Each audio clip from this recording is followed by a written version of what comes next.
Hello, you're watching Black Comics Universe presented by Peep Game Comics exclusively here on The Experience.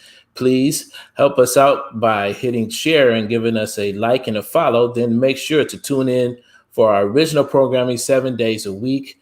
The Black Comics Universe streams every Tuesday at 6 p.m. Eastern on all DSPs, Facebook, Twitch, YouTube, and Twitter. Also, I'd like to remind you all to join the EXP as we celebrate Asian American and Pacific Islander Heritage Month. That's May 29th and 30th, Saturday and Sunday, with hosts Amy Chu and Ming Chen. And without further delay, I'd like to introduce our guests, the creative minds behind Fourth Wall Productions, or at least 50% of those of that creative process. My man Morgan Iverson. What's good, everybody? What's up now? Creator of Lumberjacks. We're holding out for Danny J. Quick to come through, but we're gonna get the ball rolling. This is gonna be kind of fun too because we've been waiting to do this for a while, and you guys have a lot of energy. So I expect this to be a high octane interview. Yeah, I'll try to keep it tame. Yeah. And also, let's just before we go any further, I like to always give creators the opportunity to give a brief introduction as to what you guys do and who you are and what you do in your creative work. So just give us a little promo as to what you do. All right. I mean, so we're Fourth Wall Productions. We are right now we started out in comics. We have some short films that we've written. We're a media production company. So ultimately, like once we get to where we want to be, we'll be doing comics, we'll be doing short films, we'll be doing full-length films. We're building a universe through the comics first. The flagship character for Fourth Wall is Ace Blade. We got 4 editions of that of Ace Blade because it's the first one that we ever did. The first thing was ever done at Fourth Wall was the Ace Blade novel. Then I came up with Lumberjacks after I told Danny no when he asked me first, but we'll get into that later. But yeah, we're a media production company right now. We're really sticking to comics and trying to grow our universe through the comics. And we do have 2 novels. We have the origin novel for Ace Blade and the origin novel for Lumberjacks. It's a full-out novel. People ask that all the time. Yes, it's not it is a real novel. Like there are pages, like a lot of pages, you know what I mean? So, right. But it's a good way to jump into the universe, especially like, because people ask me a lot of questions about Lumberjacks, and I wrote Lumberjacks #1 on purpose for the questions that you have to either be answered throughout me stretching out the comic universe, or you can get a lot of those answers from the origin novel. So that's who we are. Oh, we also had a Super Shorts podcast, which is available on iTunes, Spotify, I think everywhere but SoundCloud that you get your podcast. And we're getting ready to do season 4 of that too. So a lot of different ships that we're rowing at the same time, but it's fun and it's natural for us to do it. So now, so did you both start with writing before you got into comics, or have you always been planning to jump into the comic book industry? So Danny originally, so when he used to work at I think it was PBM Graphics. I live in Durham, North Carolina, and that company's in Durham, North Carolina. And he was working there, and there was a guy named Christopher Hollers that was working there that told him about a character that he had when he was a kid named Ace Blade. And Danny was excited about that because he never thought about a regular person trying to make a comic. And he asked, could he write for that character? And Chris was like, yes. But then Danny got deployed to Iraq. When he got deployed to Iraq, he started writing for Ace Blade. And so yes, we came from writing first because he wrote the Ace Blade novel first. And after he wrote the Ace Blade novel, he came back and went to a Comic-Con in Charlotte with Chris and was mind blown because he saw other regular people making comics. And I didn't meet Danny until after he was deployed to Iraq and he came back home. So his wife was going to church at the same church that I was going to. So I met her first. And when he got home, we met and we just, we hit it off immediately. And then he told me about his novel, and I was mind blown that he had a novel because I was like, man, that's crazy. Like it blew my mind. And I loved writing when I was little, but I had stopped doing it. I used to get picked on for a whole lot of stuff, you know what I'm saying, in school. So I was like, if I go out here and I'm writing novels, well, they might punch me in the face for that too. So let me just stop. You know what I'm saying? Let me just stop all my creative everything because I don't want to get hit. Like I was in chorus, I got hit. That's another story too. But the point is, Danny wrote the novel first. He asked me to help him come up with some characters to help build his universe when he started talking about going to comics, because he went to the comic convention and it inspired him to try to make his own comic. So he got started in that process and he was trying to build his characters for a group in the universe called the Sith Squad. But he was trying to come up with different names for the characters and maybe some power sets and stuff like that. And I didn't grow up reading comics. So I was like, nah, you got me effed up, my G. Like, I'm not getting ready to be writing comics. I get beat up enough in my life. And I'm grown now and I'll throw these hands too. But still, you're not about to get me picked on out in these streets. So, I told him no. He was persistent. Danny was very, very persistent. He asked me all the time, yo, just help me come up with some characters, man. You don't have to write it. You don't have to do this. Just help me come up with some characters. It was because when I read his novel, I sent him something that I had been working on because he inspired me to start writing again. Okay. So I was working on my own story and I sent it to him because I was like, well, if he wrote a novel, I could at least get his idea of like whether it's good because I really liked his novel. So he liked it, and then that's why he started being persistent with asking me to come on. And I was like, nah. And then over time, I kind of caved in because he was annoying. And over time, we can talk about him all we want to since he's not here. So whatever. Exactly. If he was sitting here, I still say the same thing, and it still doesn't make a difference. That's my brother though. Like literally, like we might as well be the same flesh. You know what I'm saying? So, So like I started writing eventually because like the idea for Lumberjack started to come to me. It trickled in over time, and then little by little, I wrote the origin novel. It took me 5 years to write the origin novel and finish it though, because my son had special needs. I was married. I was a deacon at church. Like my life was like running at all times. So like I just wrote when I could. Finally finished the origin novel, and then I got the Lumberjacks novel, the Lumberjacks first comic, done in 2017. Just so people know, that's Lumberjacks at the bottom there, and that's Ace Blade at the top. Okay. Yep, Lumberjacks is at the bottom with the huge hats. We're gonna save the preacher. We're gonna come back to the preacher. That's all right. Yeah. But yeah, that's how everything kicked off. It was Danny's baby in the beginning, and well, like once I started to come on, then we just started building the universe together and like just expanding the story. So I mean, storyline wise, we got a big storyline already for the Fourth Wall universe. We just have to fill in where we're winding it to, and that excites us. Like that keeps us going because we know some of the bigger stories coming down the way. We know about, like, we feel like Feige, like one half Feige and other half Feige, like because we know what we have to fill in now. It's just a matter of us getting the comics going to get there. It's interesting you mentioned Feige because I noticed like how much you guys do on social media, like the camaraderie and the fun that you guys have on social media. And I do get a vibe that's similar to like old school, early Marvel, right? So like with Stan Lee and all of them, and sort of like how their offices ran, and not just the creative process, but just genuinely having fun, creating comics. And that's the same vibe I get off of you guys. Is that by design, or did that just happen organically? Oh no, it's all organic, man. People think a lot of the funny thing is, like, with conventions getting ready to come back, which is exciting for us.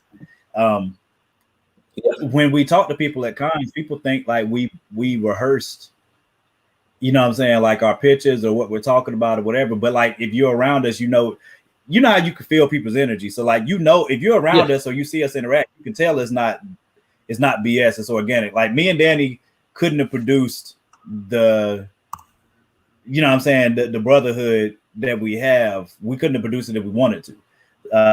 So it was a natural thing, and it surprised both of us too. But then the other part of us working together and writing together, like at this point, we both write independently, but when we write together, it really is really fun for us. You know what I'm saying? So being able to build the timeline, and this last season, the Super Shorts podcast, like we sat down and were like, okay, because the podcast was another one where like that built over time. It wasn't like a snap your fingers, this is what we're gonna do, and like we got a perfect way to do it. Like that wasn't the case. It's like we started that from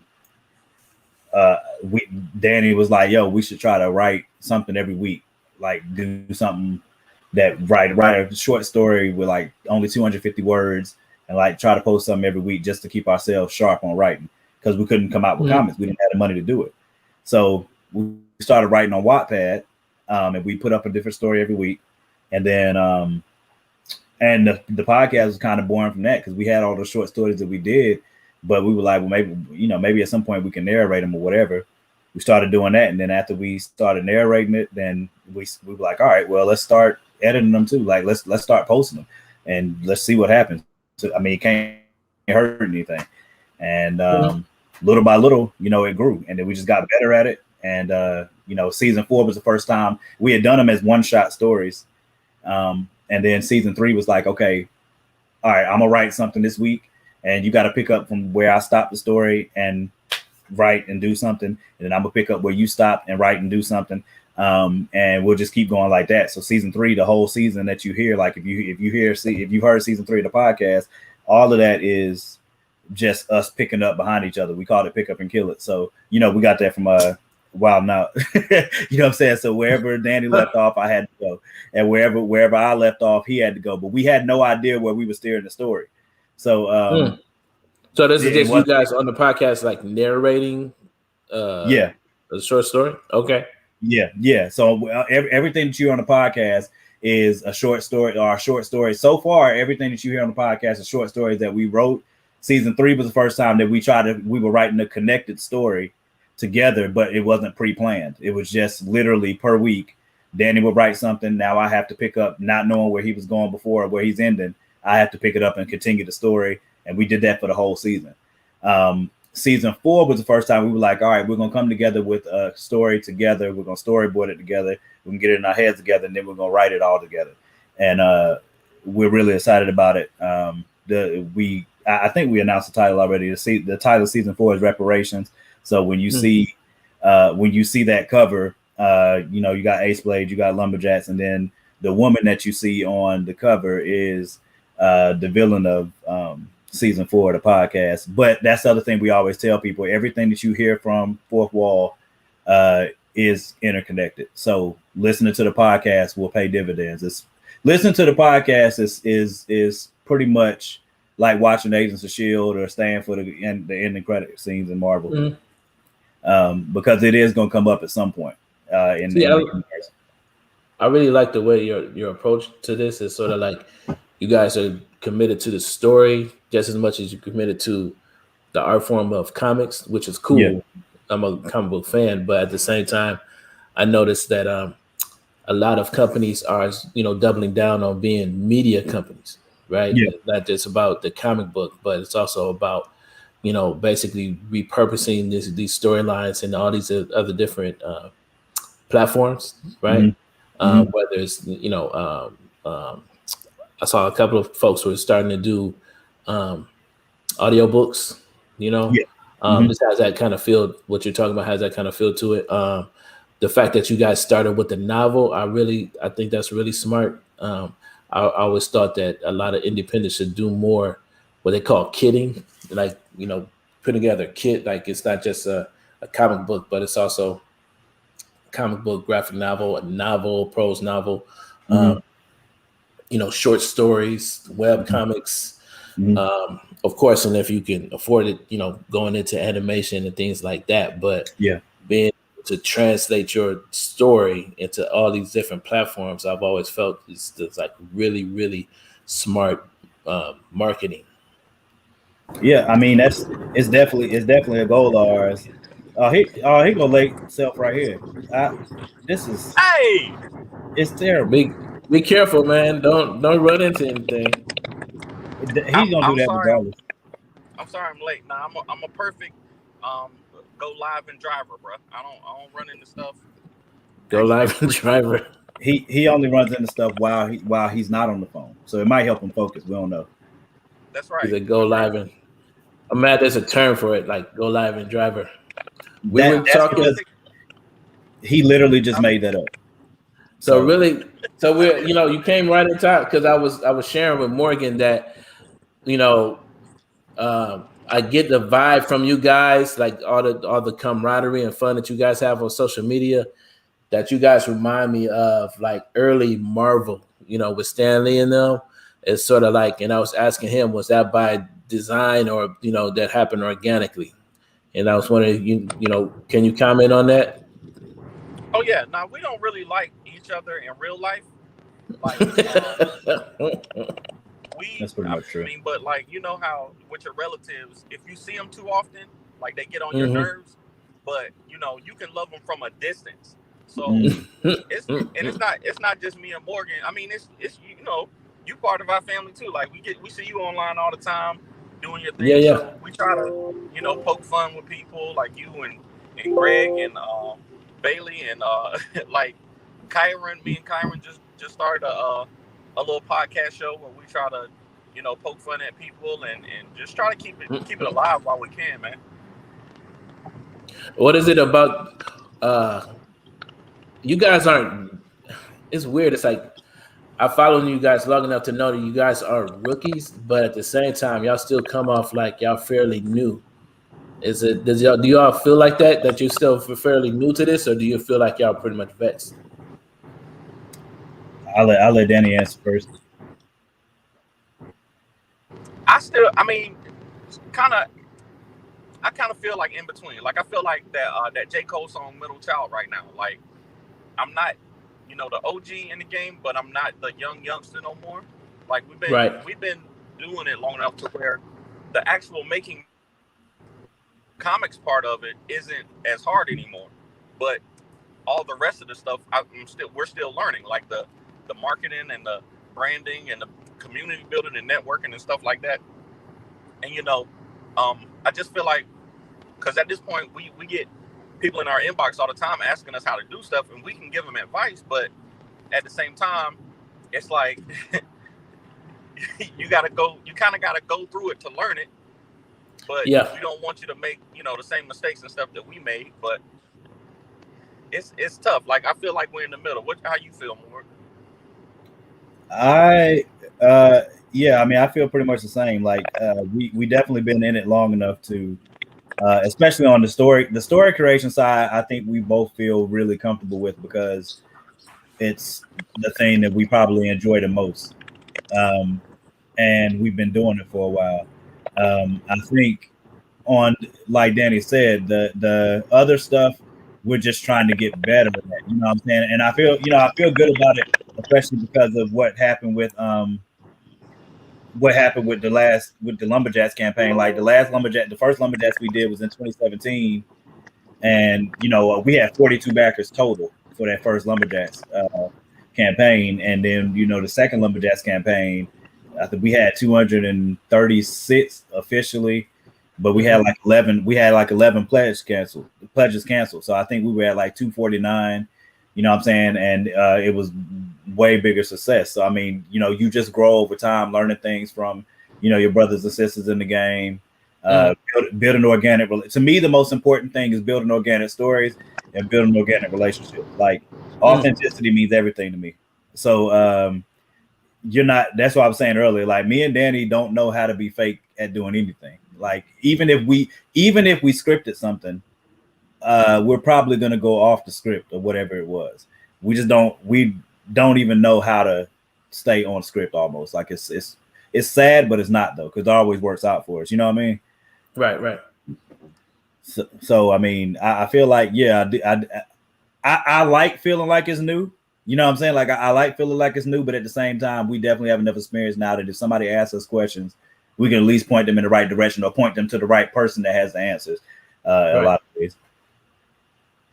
So you guys, speaking of Kickstarters, you guys just finished your Kickstarter for Lumberjacks #2. Yeah. And how did that and you saying like, the experience was like, a way different than the first time around. Oh, man. What can people expect from this issue? Oh man. I'm excited about this issue because the script from Lumberjacks. So Lumberjacks #1, I love the script for what it covers and what I know that I'm setting up and where the story is going. But Lumberjacks #2 is I learned a lot between Lumberjacks #1 and #2. Lumberjacks #1, the biggest thing that I had to learn was I was coming from writing a novel.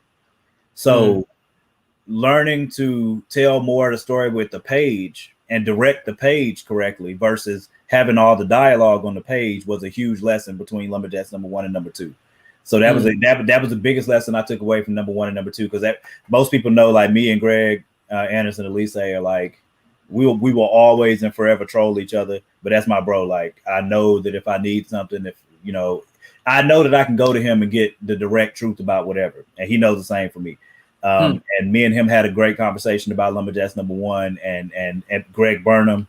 You know what I'm saying? Like I got other OGs in the game that are out here smacking faces off that I can go to and, you know what I'm saying, discuss these things with them in order to get better. Because I'm not one to not I love constructive criticism. I'm just trying to be the best that I can be. And though there were lessons that I learned in Lumberjacks #1 that I brought into #2 that I'm excited about people reading about. But The Preacher is also another big reason I'm excited about #2, because I have every intention of pressing all the buttons with that character. So in a whole lot of ways. Yeah, I meant to ask you about that. Yeah, The Preacher. So it's like, and what's interesting, like now I'm starting to hear like you have, you actually have history in the church. Like you said, you were a deacon. Yeah. You met Danny's people at church and stuff like that. Yeah. So what is it about? Why is this? Tell me about this character. So the preacher, his name is Bishop Dr. Reverend Apostle Reginald Crawford. I'm doing that on purpose with the names, because I have been in church since I was little. Trying to go to hell? You trying to go straight to hell?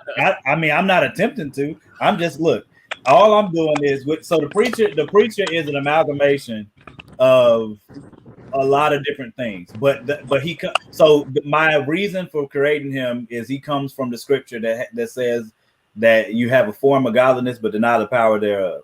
Like he is the personification of that.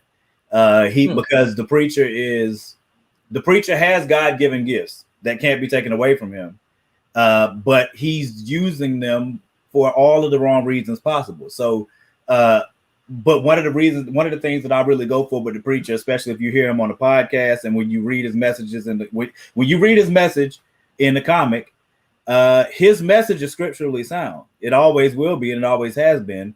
But he is a dirtbag of the highest. Like one of the pages in the comic when me and Danny were going through, doing the lettering on the pages, we both were dying laughing at what. Yeah, well that was my. Don't try to blame that on me. I didn't blame anybody. I just said that we did it 4 times. That's all I said. Yeah, but it seemed like you said it in a very accusatory tone. That's what it sounded like. I mean, they hit dogs holler, but I didn't say nothing at all. I'm just saying. Hit dog, but that's actually a lie. Hit dogs don't always holler. Sometimes they sit still. But never mind. The point is, so the preacher comes from that, and he's always going to be that type of character that presses buttons because all of us, especially in the Black church, have seen somebody that at least reminds them. You've seen the preacher before somewhere, or at least parts of him. And when people read the comic, you will instantly connect with those parts. But the narrative of what I want to do. Go ahead. My favorite thing about the preacher is that before COVID, Morgan had his character, right? And we didn't even have him in a book, we didn't have him in a podcast yet. We only had the character designs and a poster that we had, and it was in this big book with all of our original pages and all our prints and stuff like that. And it's immediately when people saw the preacher, they knew what was up. Like they knew exactly what it was that we was doing, and a lot of people instantly connected with him. So I think that's a big part of why the preacher works so well, especially in a comic book where you got superpowers, and then Morgan's stories are going to the supernatural and the religious. So I think that's part of why it connects so well with people, is because, like, especially for us Black folks, we've seen this dude in our churches. So now he just got legit superpowers. Or I shouldn't have said that. I shouldn't have. But yeah. God Almighty, bro! you are a walking spoil. Like, I'm gonna start calling you spoil. Your name is Danny Spoil Quick. Ain't no J no more, bro. This is ridiculous. So you saying lumberjacks have superpowers now? Because it's like from what I understand, like from issue 1, it's like he's more of like he seems like he's like a Tony Stark, right? He's kind of like he has a lot of tech and robots and stuff like that. That's his MO. But now you're saying he has this extra thing now. So, all right. Well, Danny. Okay. So,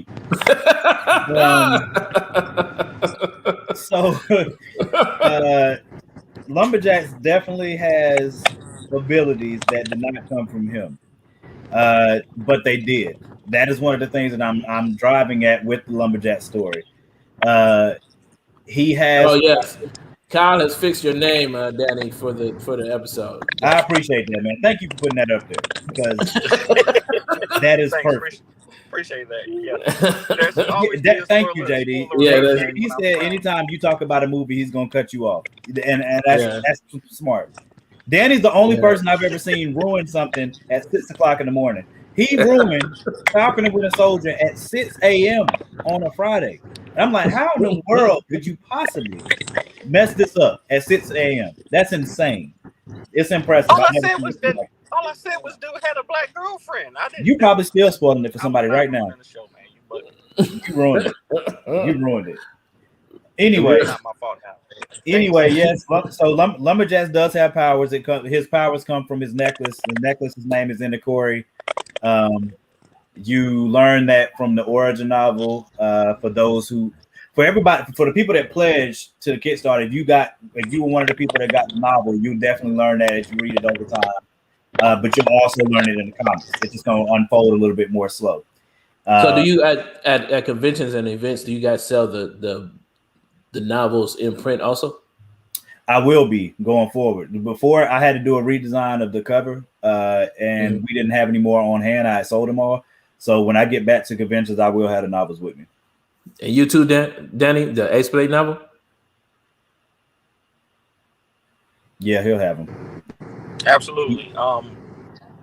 We're definitely planning on we're restocking everything now. I don't know if you heard, but Short Fuse dissolved last week, so we gotta reorder all of our stuff and rebrand all of our stuff now. So we'll definitely be having novels and stuff now that the world is opening back up too. So yeah. Eat.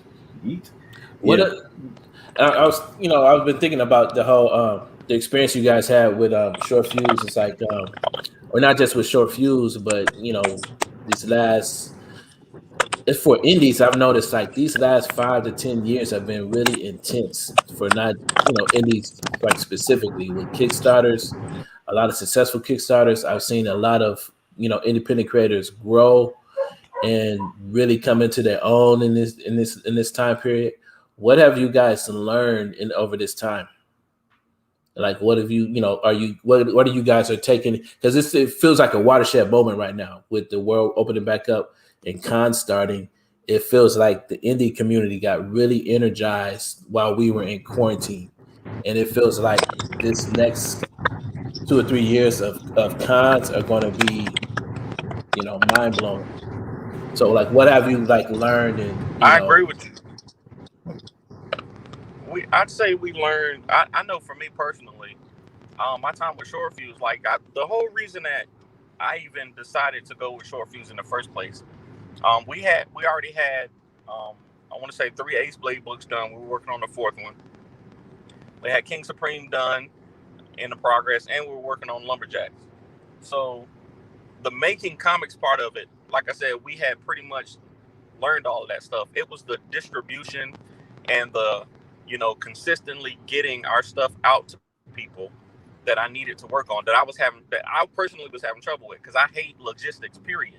I hate the logistics of this thing is in my hand and it's going to cost me money to get it into your hands. Even though you want it, I can't give it to you without paying somebody else to, you know what I'm saying? I hated it and I wasn't great at it, but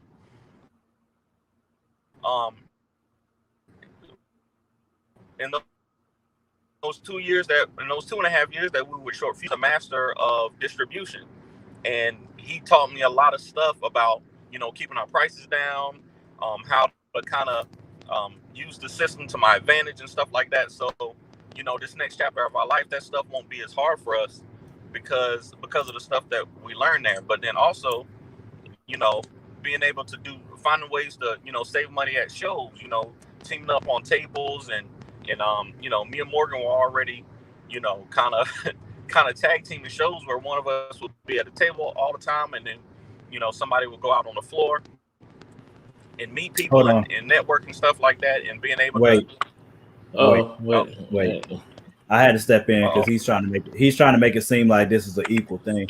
Nah, that's not what happens. What happens is I'll be at the table or the booth or whatever, and then he'll be like, I'll be back.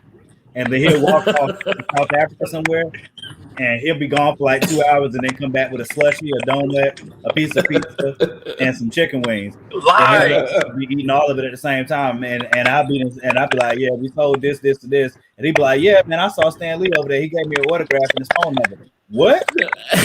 That's awesome. I just wanted to make sure I said that before he started lying. Bro. Go ahead, Danny. I'm gonna mute my mic. That is not. I never disappeared from my table for more than 30 minutes at a time, and I'm always going, because networking is a part of it. Like, you got to go out and meet people. You got to go out and find folks. You got to go out and talk, especially with us, because me and Morgan are artists. So I'm always looking for somebody who can do the stuff that we can't do, who might be wanting to team up on projects and stuff like that. So that part is important. Morgan just doesn't like people. He doesn't like to go out and talk to people. So he likes to stand behind the table and sell books, because he's all about that money, just like the preacher. So I almost used the N-word on you. How in the world could I hate people and not like to talk to people? But I'm the one at the table talking to people to sell the comics. What are you talking about? I need to be a lawyer because you are terrible lawyer. You have to, because you have to talk to people to sell. If you didn't have to talk to people to sell comics, you would not talk to people. So that's why, just for the sake of the team, I leave you there by yourself so that you can be forced to speak to people and engage because you're good at it. I'm just trying to say that you're good at that. So you should use. I'm trying to help you develop as a human. Yo, check this out. Let me reset the room real quick. You're watching the Black Comics Universe presented by Peep Game Comics, exclusively here on The Experience. Please help us out by hitting share and giving us a like and follow, and then tune in 7 days a week. We're here every Tuesday at 6 p.m. Eastern on all DSPs.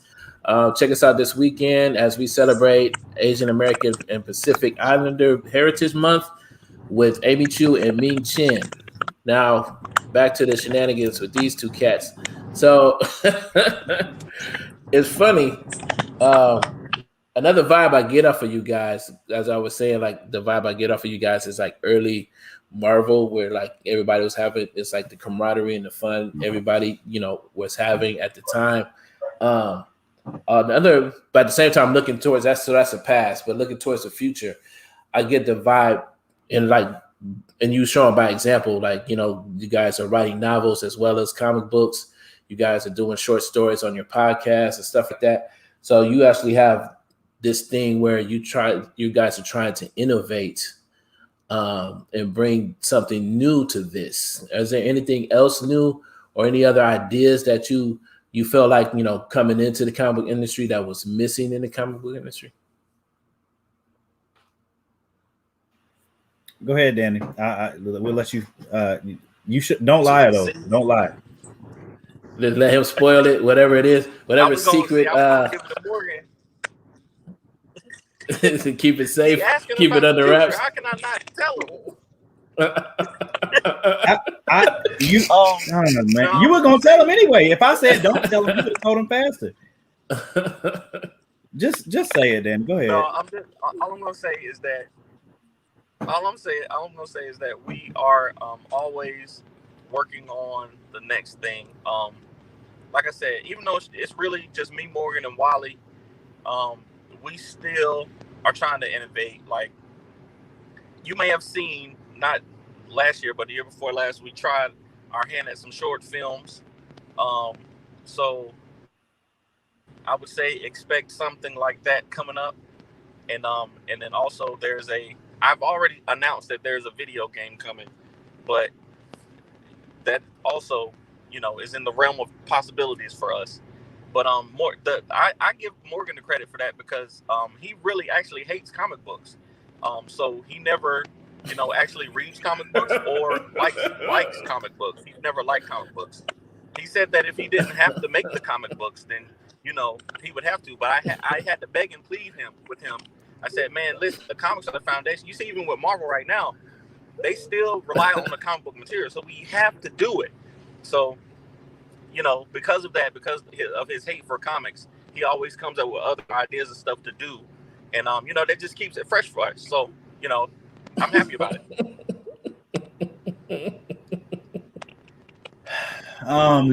Would you like to respond, Morgan? I don't even know. He swears up and down he hates the preacher, and then he be doing this stuff. Like, you know what? I'm about to start spoiling some stuff. Okay, that's what I'm about to do. So the first short film that we're gonna film. Nah, shut up. You had your time. The first short film that we're gonna do and film and put out there is one that we wrote, I think, in 2017, 18, called "To Kill a Stranger." It was very fun to write. And we're very excited about putting it out there. COVID kind of put that on hold because we did have plans on trying to shoot that this year. One of my favorite spots in Durham, the BU Cafe, I really wanted to talk to the owner there to shoot at least one of the scenes there that was going to be pertinent to the film. but that will be coming out at some point. I can't say when yet because things are opening up, but they still aren't all the way open. But we'll work that out. The video game, we've actually had Terrell do some 8-pixel joints for us for Lumberjacks and Ace Way, and that was fire. So we are looking forward to that. Our boy Andrew Augustin is out here smashing the game with Notion Games, and I'm gonna try to bribe him in some way, shape, or form to help us with the video game. That's a hint. I don't know if he's watching right now, but if he is watching right now, Andrew Augustin, you should definitely be. And all of our stuff, and all of our content still connects to the same universe. So good idea, JD. I think one special thing about what we're doing. The Lord trying to stop your lies. Is that what? The Lord trying to stop your lies. That's why your voice is saying it. You broke up a little bit. Yeah, it's the Lord trying to stop his lie. Look at his face right now. You see that? Look at that. Look at it. That's the face. That's the face of a spoiler. That's why you see spoilers landed perfectly under his chin. That's how you know this man's a serial offender. It's terrible. It ain't gonna work. Then it's more stuff for me. We don't know what you're saying because God's trying to stop you right now. That's terrible. Y'all see that? Did y'all see that? I didn't. My hands is right here. My hands right here. Nothing. I didn't do it. Amadi didn't do it. I'm just saying. God trying to stop the man's life.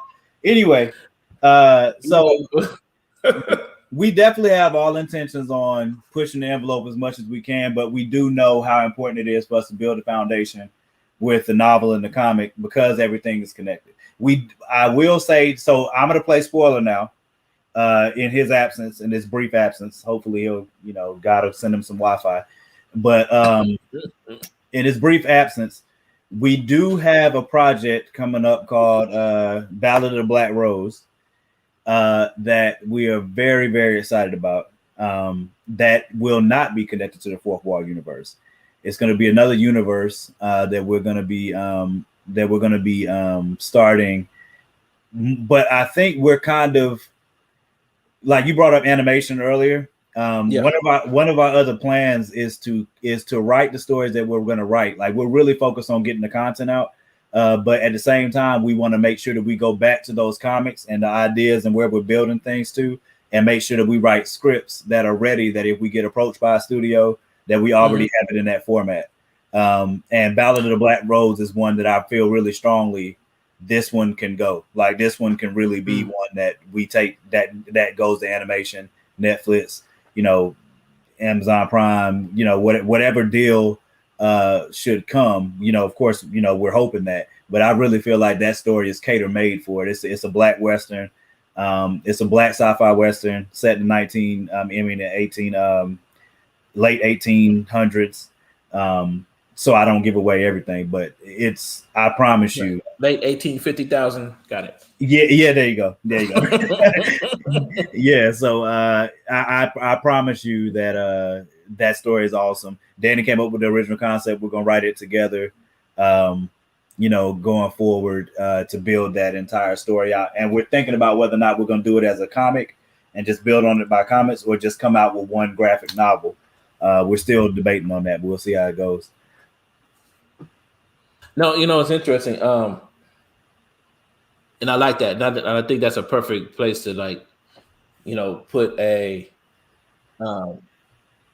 put a pin in and share with other creators as far as when I first started coming into this, and I still see this now. It's like when I talk about the demand for Black independent comics, it's like the production level is here, for a lot of indies like down here, but the demand in reality is probably up here. And the reality is that and I see this often, is that most creators really can't produce enough content fast enough to meet the demand, right? Which is not But and I always thought that was like independence, biggest problem. But at the same time, I understand that not only does the creative process take time, but building these relationships with other creators to build these, grand, universes and stuff like that, that takes a lot of time too. Yeah. And so, and I like the fact that, in the in-between times, in between Kickstarters and comics and these different projects, you guys are still producing and presenting storylines to your fans. And I think that's a great lesson that any independent creator should take with them. Like you have to find a way to continue to share your story, while you're in between projects, right? It's sort of like, it's really interesting that when we talk about the big two all the time, but the reality is, whether there's a movie out or not, there's always going to be a big two story. There's always going to be a story that's, from about a character that comes out of the big two every single week, right?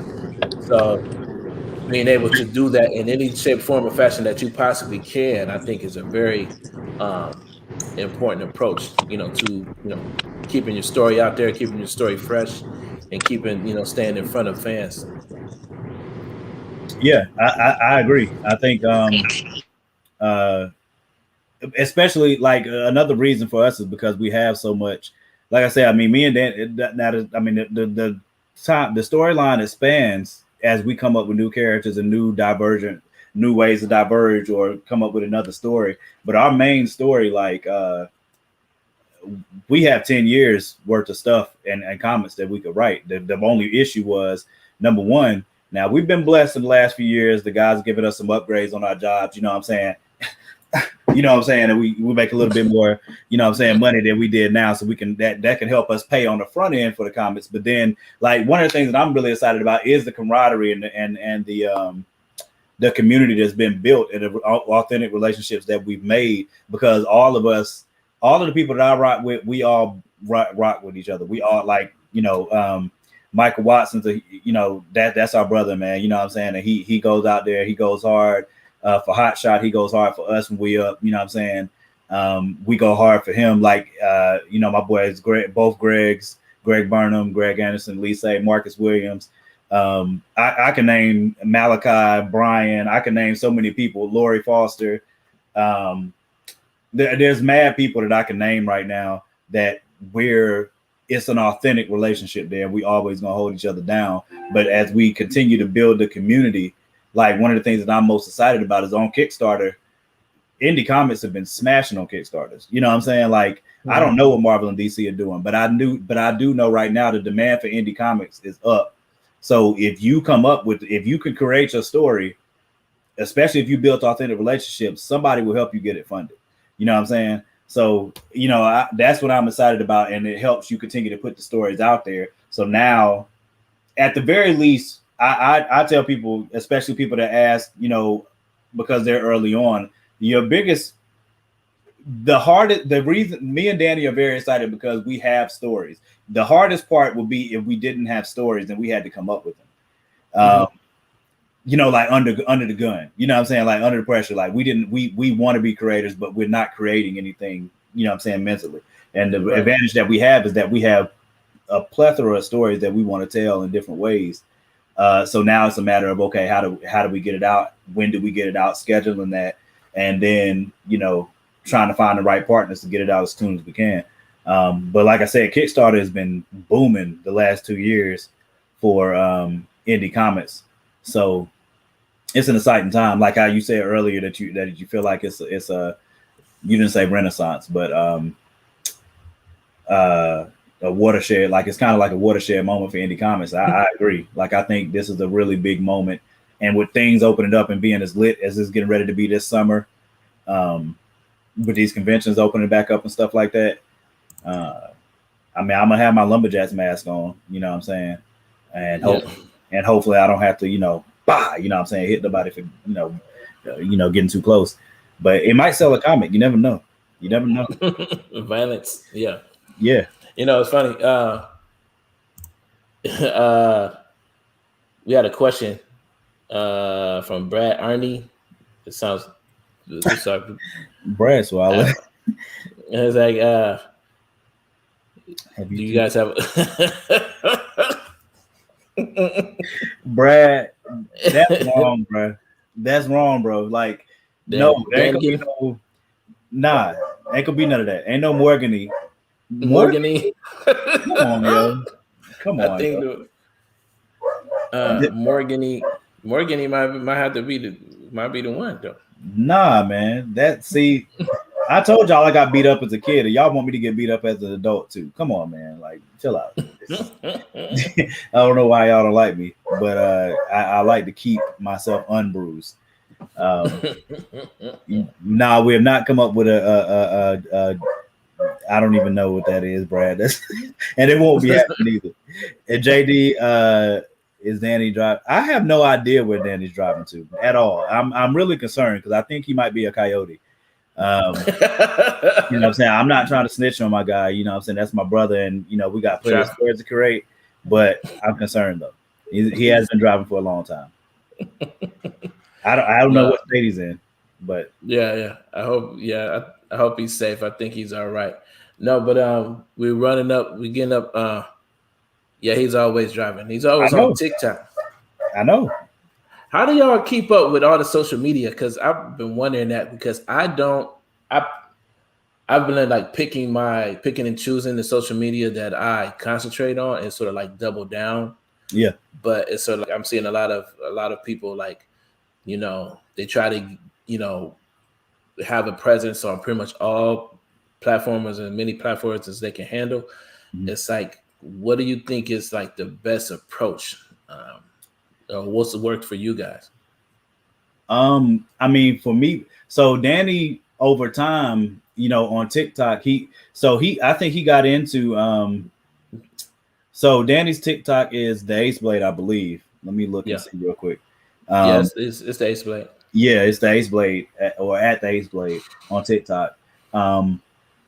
And mine is, I think it's at Lumberjacks, but I got to look now because Danny pretty much forced me to get on TikTok. I don't know if y'all knew, but Danny pretty much admitted, like I get put in Facebook jail like all the time. So I noticed that. Yeah, and come to find out while we were doing the campaign, what's actually happening is Danny's snitching on me to try to force me to get off of Facebook and go to IG. So. You know what I'm saying? He's the one that's been reporting me, according to him. But that's neither here nor there. He's not a snitch. So on TikTok, he kind of blew up over, like he blew up. The first one that went viral for him was him literally, he was going to the grocery store with $10. I think it was like $10 or $20 trying to get a meal for his family. And for whatever reason, that joint went crazy. You know what I'm saying? And he had like 300-something thousand views on it. And like it was always the joints that he did that he thought were funny and gonna kill it. People were like, yeah, okay, you know what I'm saying. But then he's like, yeah, let's see if I can feed my family for $10. And it's like 500,000 people like, yeah, you know what I'm saying. So you know what I'm saying. Like he started having something that blew up because of that. And a lot of Danny does a good job of showing it's the authenticity. You know what I'm saying. He shows his family life and he shows his creator life. And TikTok has really worked out well for him. And he's really good. Like Danny's a natural talent at coming into something new and picking it up and running with it as if he's always done it. And I've told him that countless times. Like I compared him to somebody in the Bible named Bezalel that, I don't care what Danny puts his hands to. If you give him long enough, like if he needed to build a house, if you give him long enough, he'll figure out how to do it. Like he's that type of person. He's like Batman. He's like, you give him enough time, prep time. Yeah, that argument is BS, but we can get into that on another one. but yeah, so Danny's is TikTok. Like he's smashed off on TikTok in ways that are awesome, and I'm really, really proud of him. Mine is Facebook, but I think it's because we interact differently in the way in the conversations that in the conversation. So mine is more conversational. Because I'm not afraid of controversy or, people will ask me things in my inbox about like what I think about. I mean, people ask me stuff from political stuff to racial stuff to religious stuff, sports. You know what I'm saying? And I'll talk about it. So most of the time when I get a lot of traffic on a post, it's usually something that's not related to comics at all. Unless me and Greg are arguing or something and people want to see that. Like the other day, he had some meme or something that had your third act is a gay. And I was his third act, I guess. So then I got tagged and I'm like, what? You know what I'm saying? Did everybody, and then there's mad comments on it. I'm like, come on, son. You know what I'm saying? So that's so Facebook is mine. I am trying to do better on Instagram because I do like it. Took me a little bit to get used to Instagram. I'm trying to get flow a little bit more on Instagram and Twitter. Twitter is actually at this point made a little bit better for how I kind of want to interact with social media. I just don't do it enough. You know what I'm saying? And I'm trying to work like how you were talking about it earlier. It's hard to spread yourself across all platforms, but it's also a really important process of building your brand. But I do think finding where you meet your niche is important and trying to push into that as much as you can. And Danny's really perfected that with TikTok. And I have to admit that one of the main reasons why I focus so much on Facebook is that I feel like the community has sort of like galvanized there compared to other platforms. It's like it did start.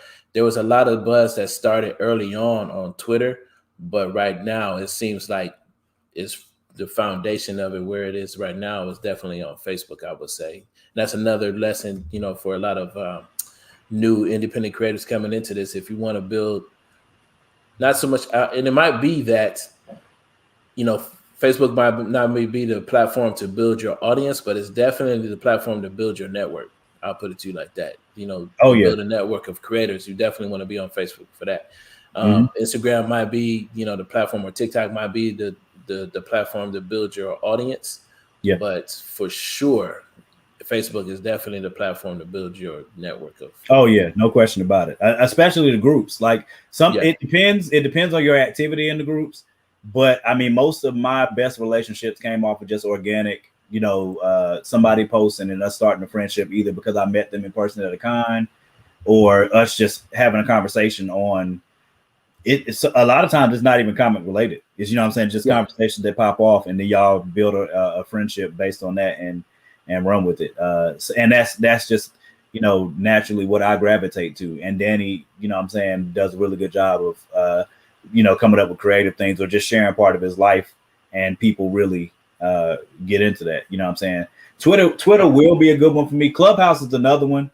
I backed off of Clubhouse only because my girl MechaCon, if y'all on Clubhouse, you have to follow MechaCon on there because she is an absolute monster beast. I love her to death for what she does for the culture. Just real quick, we run out of time. I just want to make sure everybody knows how to find you guys on social media. Okay. So on TikTok, Instagram, and Twitter, I'm Lumberjacks or the Lumberjacks. And you with a 3 instead of the E. And on Facebook, of course, I'm Morgan Iverson.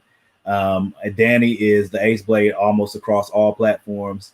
I think he is across all platforms except for Facebook. Facebook, he's Danny. TikTok, he's the Ace Blade. Instagram, I think he's the Ace Blade. Twitter, I think he's the Ace Blade too. It's a unique name, so I guess he was able to snatch that up. For whatever reason, Lumberjacks is taken in a lot of places. And I'm like, who the F else is Lumberjacks? But that's right, whatever. And with that, I want to say thanks for your time. So we're gonna tell Danny what's up. We're gonna catch you. We're gonna run this back somehow. We're gonna do this again. We're gonna do a part 2. So all right. Thank you guys for showing up. And for Morgan Iverson and Danny Quick, I'm Imani Latif from Peep Game Comics. Thanks for coming up. Oh, no problem. Only on The Experience this weekend, Asian American Pacific Islander Heritage Month, with hosts Amy Chu and Ming Chen. Tune in Saturday and Sunday for great conversations with great creators and a celebration of the heritage that these creators have brought to comics. Saturday and Sunday, only on The Experience.